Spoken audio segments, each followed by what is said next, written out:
So, Bret, when I think of you, I think of there's a hurricane coming. Wake Bret, get him a windbreaker, and send him into trouble. The early days.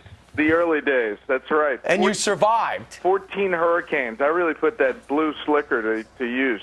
Yep. You joined the Fox News Channel in 1998, and for a long time you were posted down in America's Southeast covering all sorts of stuff, right? That's right. Actually, the Southeast Bureau for Fox News Channel started in my apartment with a fax machine and a cell phone. And fax but machine. We slowly grew. What do you mean it started in your apartment? That's what I mean. That was it? You were it? I was it. I was it. Literally, I had a fax machine and a cell phone.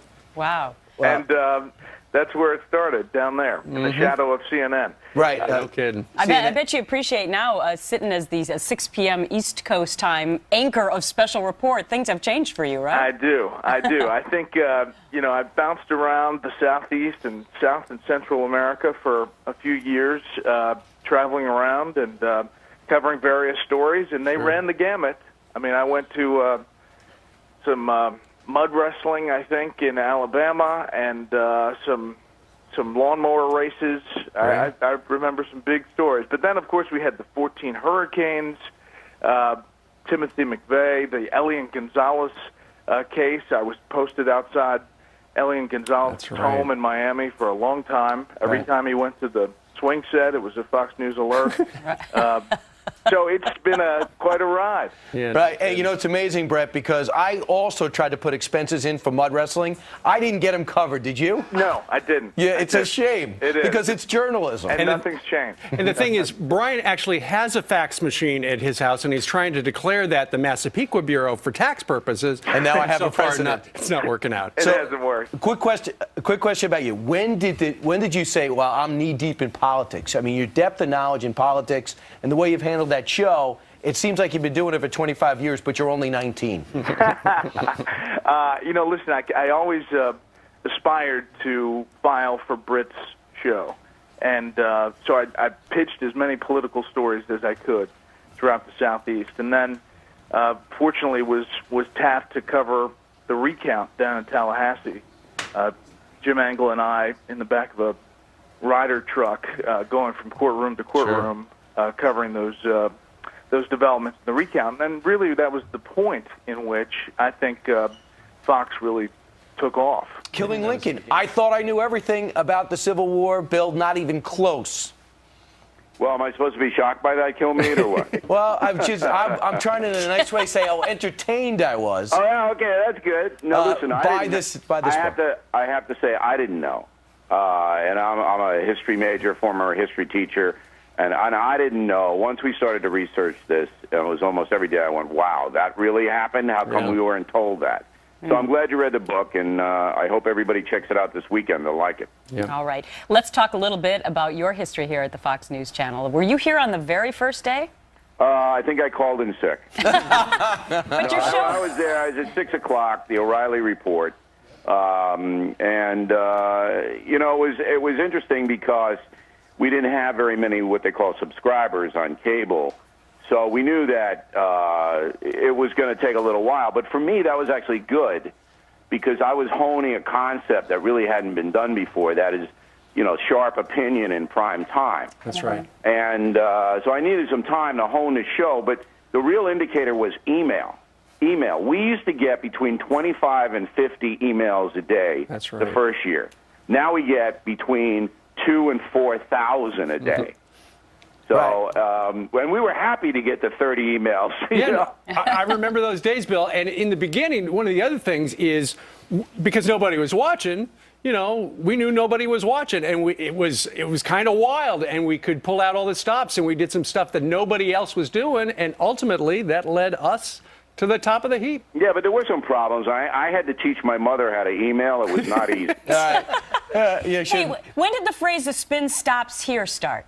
I guess that was about 3 or 4 years in. I mean, we went through a whole bunch of stuff, just tried to see what worked. Then when we got elevated to 8 o'clock, we changed the name to the O'Reilly Factor.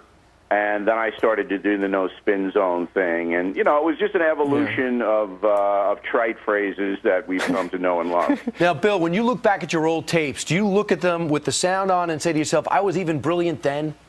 Yeah, but I'm going back to 4 or 5 years old, kill me. You don't remember a time when you weren't fascinating.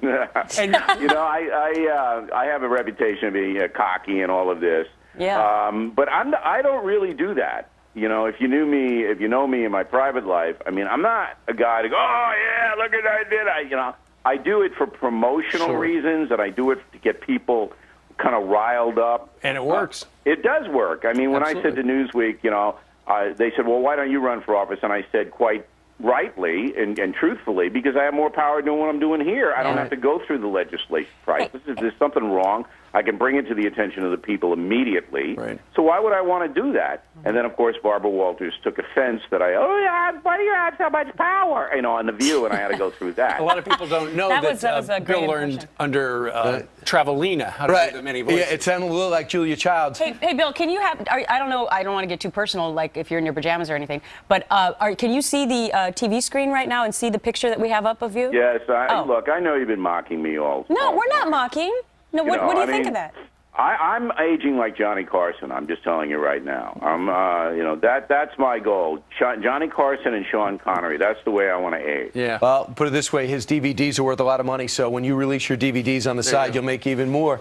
And by the way, Bill, we'd love to know what you're like not on television. We keep asking if we can hang out with you, and the answer is always no. I'm too boring for you, Kilme. I mean, I keep telling you that, Kilme's the kind of guy that goes out and he wants to play soccer and ping pong and he wants dance. to go miniature golfing. Yeah. Come on, Kilme. Yeah, Sure. Yeah, the ping pong mini golf date. He just won't go for it. He left out the drinking beer part. Right. Kilme's like the kid in camp that you just wanted to tie up. You know what? That is By so the end unnecessary. of today's show, Gosh. maybe. It sounded like Chris Wallace now. Speaking of shows, last night on your show, you had Cheryl Atkinson, the CBS reporter who, she got her hands on some of those emails about what Eric Holder knew regarding Fast and Furious. Here's what she said last night on your program when you were trying to figure out whether or not another shoe's going to drop.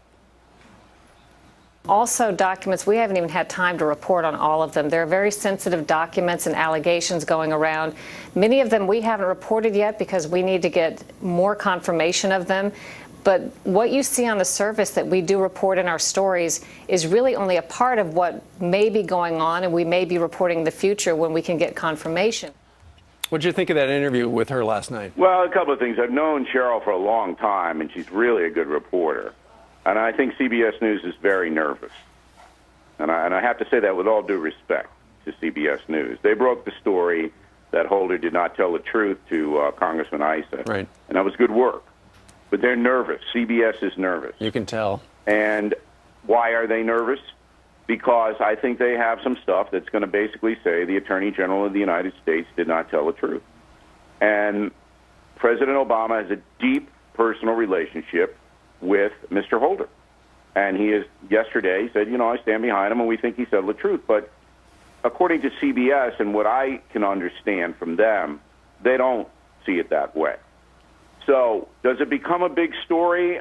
You've got a lot of media protecting President Obama right now. It's not like Richard Nixon, where the media was just ready to tear his throat out, okay? Or even Bill Clinton, who the media, turned on very quickly. There's still vested interest in the media protecting the president, Obama. And so it's going to be interesting to see how this story unfolds, but I do think that the Attorney General's in trouble. Hello, Shepard. Steve, good morning. How you doing? Oh, man. Are you okay, Shep? Were you out celebrating last night? No, I was at the Yankee game. You may have heard we lost. It was horrible. It was bad for you. Are they blaming you, Shep? I'm blamed for everything, fine, but I'm here. I can take it. All right, good. See, I'm just kind of glad you're on the phone, Shep, because remember the last time you came on Fox and Friends in person and you told us you were not really a morning person. No, I'm not a morning person. Well, you're a good man for getting up. As you look back, a lot of people who have joined us over the last couple of years, they might think, oh, Shepard Smith, he's probably been hosting that show forever. Actually, you started on September 13th, 1999 with the Fox Report. But before that, you were everywhere, weren't you? Uh-oh. I was all around the world. Doing what? Reporting, Steve. Running from place to place, putting out fires, starting fires. If we were low on news, I would start them. You would not. Why not? I don't. We're looking at the old clips of you right now. Now, I have to say, of all the people that we have shown 15 years ago up to the present time, I think you have changed the least. Is that right? Well, yeah. I look like a fat 12-year-old to me. Are you watching it right now? Of course I am. Okay. Okay. Well, I didn't know you had remember cable. that. The hair didn't change that much. Maybe that's what it is. Hey, Shep, could you talk about you going from the guy who had to be in the middle of everything, and you were at all the big stories, to going behind the desk? Was there a reluctance to not being out in the field at first, as much as you like anchoring?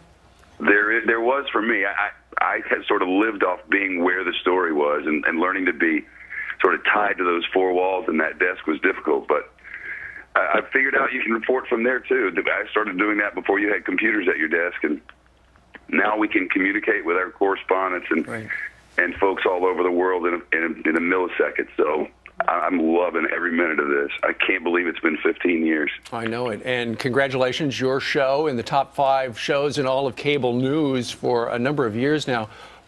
You know, you've been at this for a while. Why did Fox News become number 1?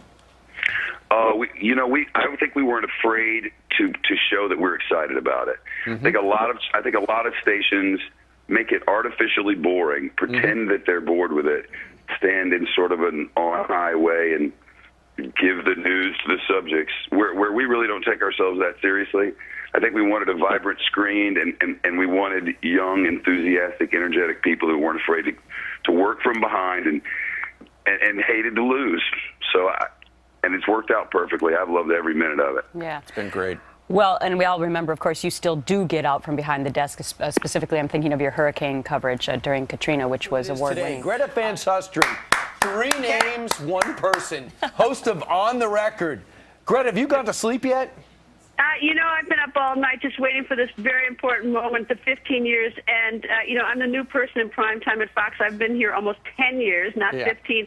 But I want to tell you that I think Roger Ailes likes me a lot better than you guys because he's given, as in celebration of 15th year anniversary, he's given me the night off. What? Oh, really? That's Why right. is that? Because the special's going to run. Well, you know what, Greta? We have tonight off, too. He also sent me a new car. Did you get a new car? Oh, no, nothing We have about that. limos. They're yellow, and they've got a meter in them. Hey, How Greta, about, did you, what? you're uniquely qualified to answer this. Fox launches, you're at CNN. What was the feeling there? You know what? We were terrified when MSNBC launched 3 months earlier, which was sometime about July. We all turned it on and watched. They had a beautiful new set. We thought, oh, wow, they have a great set. That was the last time we heard of them. Then it wasn't. And then all of a sudden, Fox launched, and we weren't too concerned until all of a sudden we started getting clobbered by Fox, and all of a sudden we woke up real fast. Yeah. So everyone knew, of course, you and the great coverage that you had done with the O.J. Simpson trial. And what I just have to tell everyone, if you don't already know it, Greta Van Susteren is the hardest working person in television.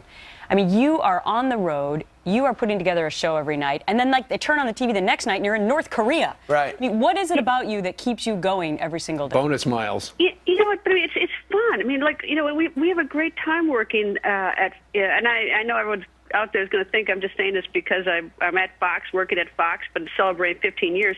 But, it really is exciting work. We get to see everything. We get to meet everybody. We get to learn the news. We get to show the news. So, I think our whole staff and everybody at Fox, just because it's fun and fascinating, and we have a sense of mission, we know what our job is. It's to get the news out. You're exactly right. And Greta joined us in 2002, and the reason she's got tonight off is because at 10 o'clock is a 1-hour retrospective of the first 15 years right here. Oh, you mean on Fox. it isn't because a present to me? No, I'm sorry, Greta. Take it like it is, though. I thought it was. Happy anniversary, I'm baby. I'm going to drive my new car Fox gave me, though. Yes. That's fantastic. All right. We'll go out and hail our taxis. Yeah.